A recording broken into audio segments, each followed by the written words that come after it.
Kendall, thank you very much. Next up, we're having our maid of honor, Kendall, for our next code.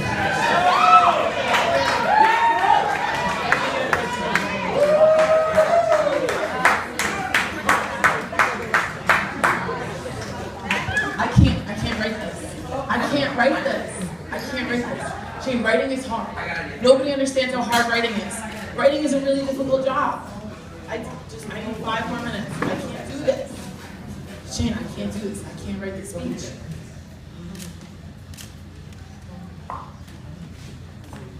Listen, it's not like any other job. Writing is really difficult. I figured this was going to happen, so. All right, get me my glasses. All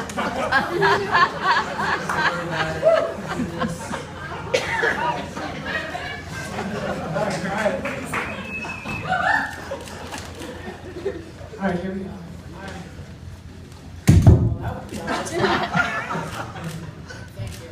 I know. Just deal with me. It's a writer. Being a writer is really difficult. All right. All right, Rachel. Just get words on paper.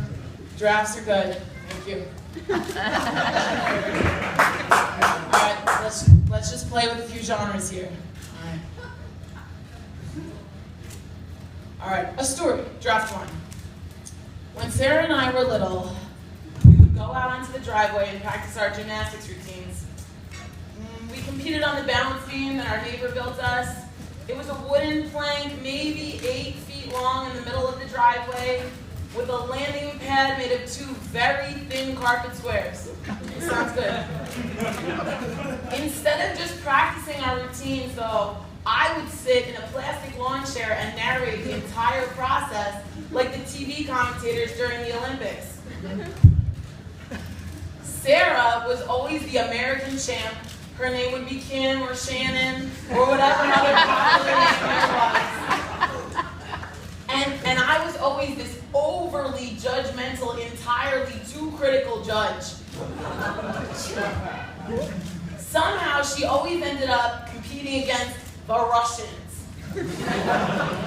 As she did her routine, I always deducted random tenths of points all over the place for toes not being pointed, or wavers, or eye blinking, but through it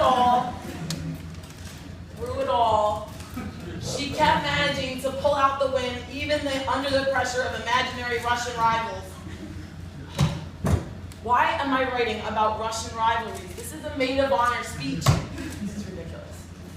Draft 2. Okay. I need something inspired, maybe a memoir. Something that really shows that I have an understanding of who I'm trying to represent. I need something that showcases great writing. I need to really get in her shoes. Shane, bring me the shoes. Give me the shoes.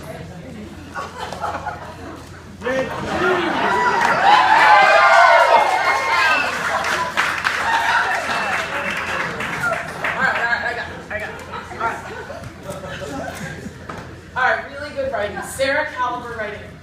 You know what? I mean, she's gonna change her name anyway.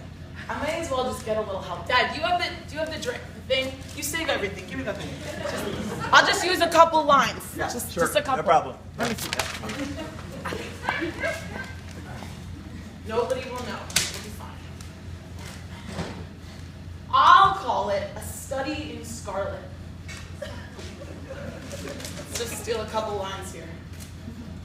Arriving home after school, I peeled off my scarlet boots, threw them on top of the pile in my closet, a blur of candy apple, crimson, and cardinal red clogs, sandals, and high tops, and flipped open my worn copy of Wonder Boys.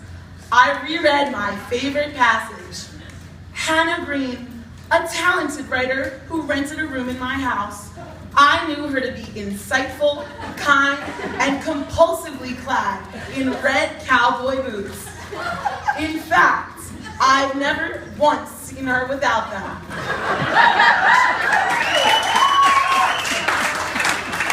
This is good stuff. I'm good.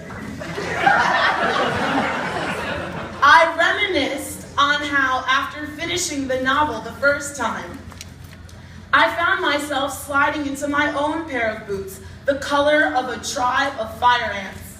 I continued to wear them every day since then. I like the way the scarlet starts at my toes and climbs up my shin like mercury in an old-fashioned thermometer.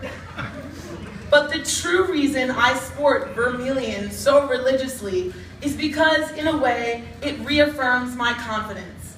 I choose to have them because they have become a reminder of the traits I share with the character of Hannah Green. The qualities that she embodies, creative in both writing and personal style, dedicated to her passion and witty enough not to take it all too seriously, are personified in a pair of radish-hued boots. Some people repeat mantras to keep a positive outlook on life. I adopted a signature shade to always keep the attributes I value most afresh in my mind. I can't do this. This is plagiarism. Sarah wrote this, and there are way too many lawyers in the room. No, I'm not gonna do it. All right, I got this. I got it. It's gotta be now. It's gotta be now. All right. Maybe a poem. Everybody likes a poem. I could totally write a poem. Draft 3. A pair met a stare, and he knew she was rare. So he stopped and he stared and he twisted his hair. She remained unaware till he dared to declare, I will hold you with care and cook Thai food with flair. I will plan and prepare or repair when you glare. I will read to our children Dr. Seuss or Voltaire. So fear not, little pair, we were meant to be married. I can't rhyme the last line. Damn it! All right, you know what? I can't do this. I'm exhausted. Maybe I'll just take a break, go back to the wedding and watch Sarah and David look into each other's eyes and write their own story. Wait a minute. Because that, after all, is the most prolific, perfectly poignant love story I have ever had the privilege to tell, and now have the opportunity to enjoy as it continues to be written. To Sarah and David.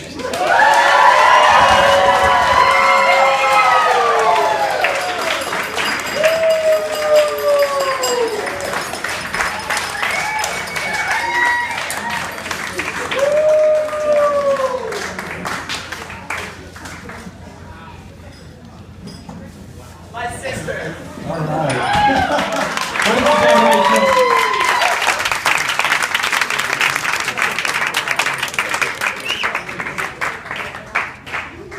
Okay, next up we're going to have Helen Jubar to issue our next toast of the evening.